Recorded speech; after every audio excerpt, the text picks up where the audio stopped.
Yang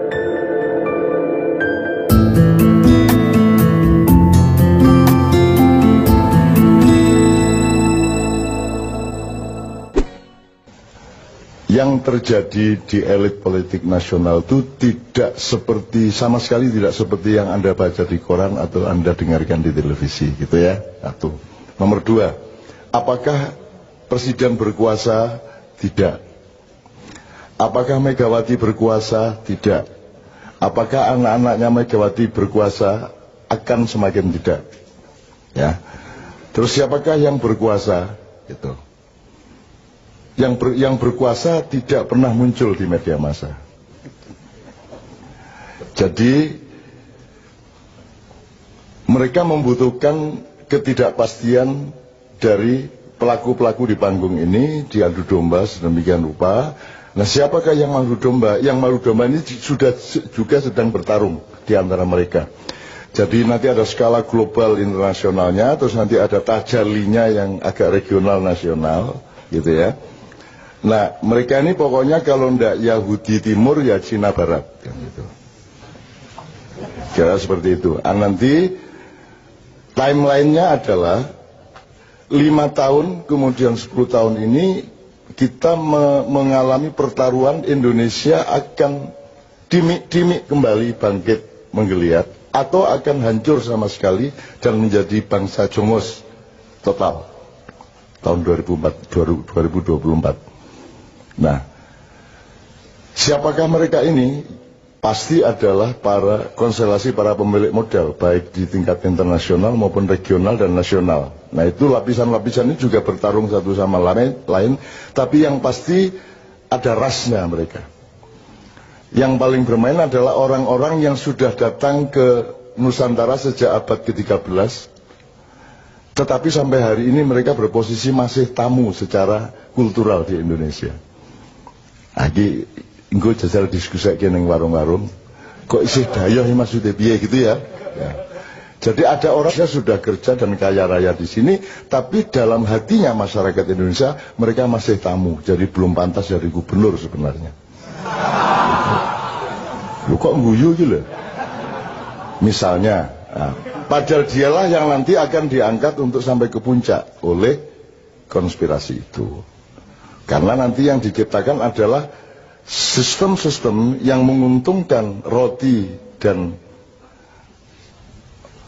keranjang-keranjang mereka bekerja sama dengan konstelasi internasional. Nah, jadi saya ingin memperingatkan kowe isih dayoh, kowe aja banget-banget lemu pecicilan, ya. Iki Indonesia iki aja rumangsamu ming kaya sing kok sangka.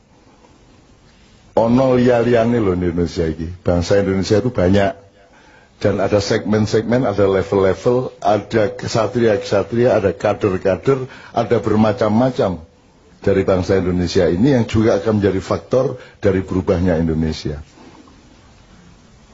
Jadi jangan dipikir Indonesia akan berlangsung persis seperti yang kalian skenariokan. Ada macam-macam. Bukan hanya manusianya macam-macam, bukan hanya anak mudanya bermacam-macam. Ada arus yang menuju masa silam dan kematian, dan ada arus yang sedang bangkit pelan-pelan menjadi manusia kader Nusantara yang baru, yang semakin banyak jumlahnya di mana-mana, dan usia mereka 10 tahun lagi adalah usia pemimpin di tingkat-tingkat yang bermacam-macam. Maksudku kowe iki pemimpin yang berikutnya, ini loh. Jadi siap-siap mulai saiki, ini ya. Oke. Muhtasib wis ben kursus dhewe kono. Tuh. Karena dia punya kesibukan sendiri yang sifatnya kosmis ya, dia kosmis. Pokoknya dia hubungannya sama Tuhan, konflik tiap hari sama Tuhan. Dia karepmu gue iki, itu urusan. Itu kan salah satu hiasan Indonesia sehingga disukai para malaikat karena ada kaumul muhtasibin gitu kan. Oke ya, jadi singkat kata begini. Anda jangan benci Jokowi, jangan benci Mega, jangan benci siapapun yang seakan-akan sedang berkuasa. Anda harus merasa kasihan kepada mereka. Dan doakanlah Jokowi yang terus-menerus mendapat tekanan. Anda tahu kan kalau SBY itu kan selalu ragu. Kalau yang sekarang ini tidak ngerti apa yang diragukan atau apa yang ditegasi. Itu. Masih lumayan, kalau dulu kan masih ragu terhadap sesuatu hal. Ini sesuatu halnya dia tidak ikut menentukan. Jadi arep ragu ki ora ana dalane, arep tegas ya ora dalane, akhirnya sing metu iku dudu saka atine, dudu saka pikirane dhewe. Gitu ya. Jadi kita doakan mudah-mudahan beliau ini oleh Allah segera dibebaskan dari tekanan-tekanan. Jelas ya?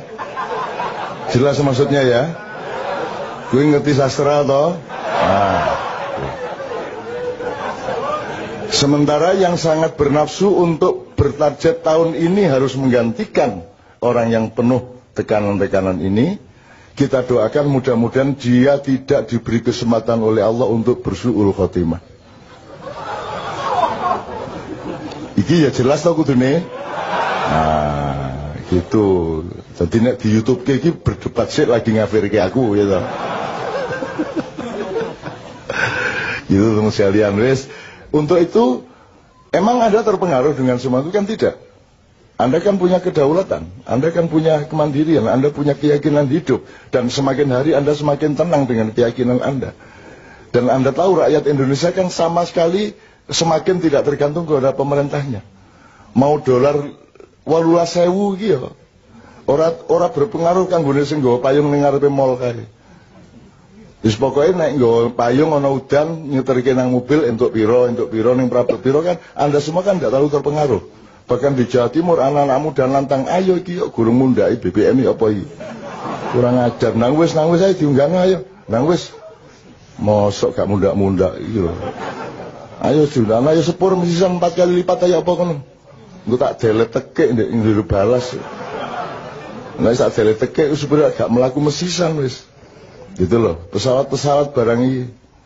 Luang gimana kita mau bikin konferensi Asia Afrika. Asia Afrika itu kan Bung Karno punya karya. Itu kan konferensi negara-negara non-blok.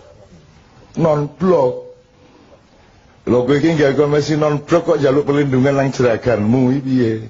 Njur pura-pura digawe pesawat tapi didandani sik le dandani regane luwih larang timbangane pesawat sing dikeke. Iya coba gue kan ya Allah ya Rabbi, memang presiden itu syaratnya satu kok, harus tahu apa yang harus diragukan dan apa yang harus ditegasi. Iki ora ono bahane iki, arep ragu ya ora cetha, arep tegas ya ora cetha kan begitu. Kan nyenengke kok kuwi. Tidak pernah ada bangsa yang mendapat hiburan sebagaimana kita. Gitu kan?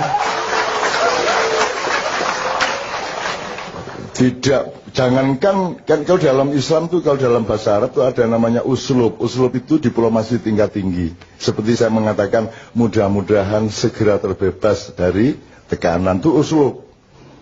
Ketika saya acara dengan KPK yang pertama, saya berdoa, ya Allah, segera bubarkanlah KPK.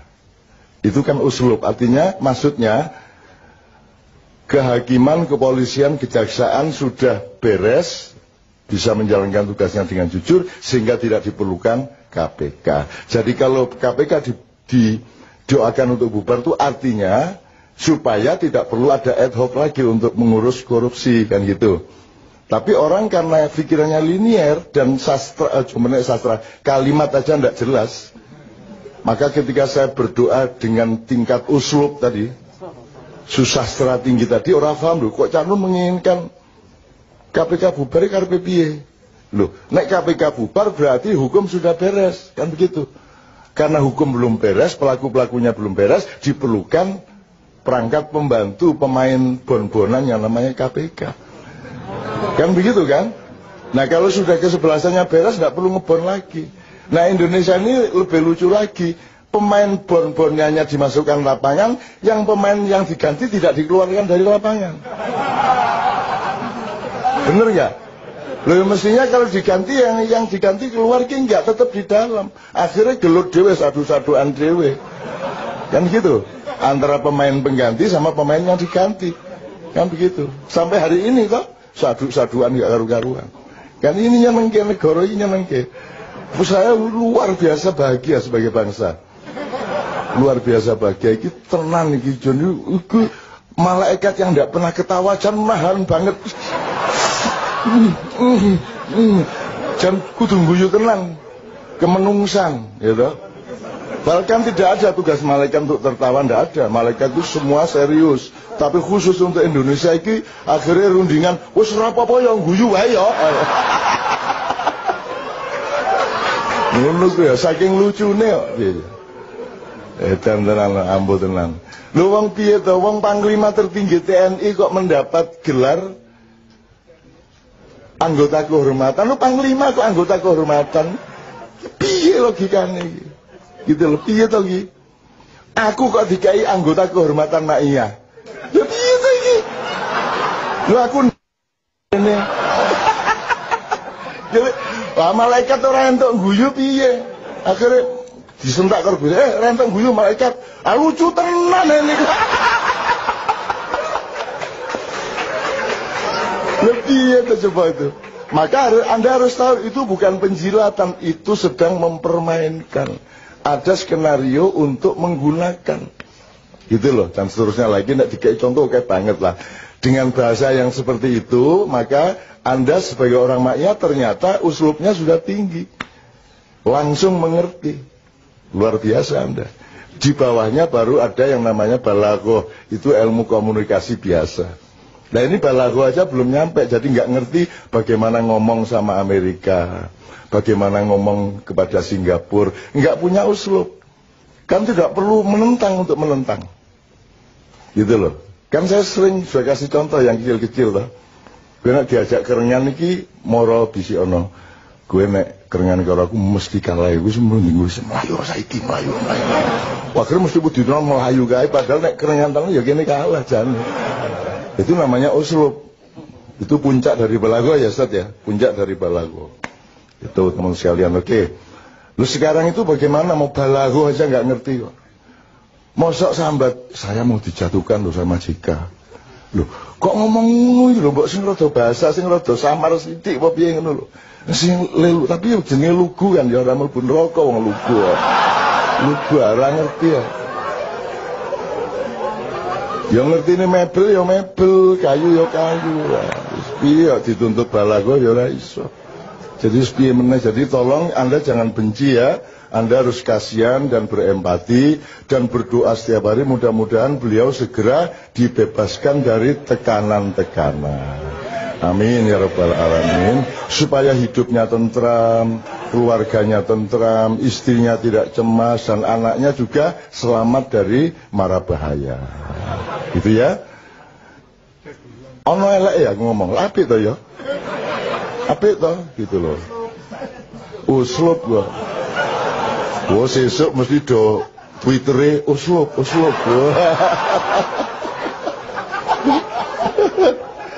Are-are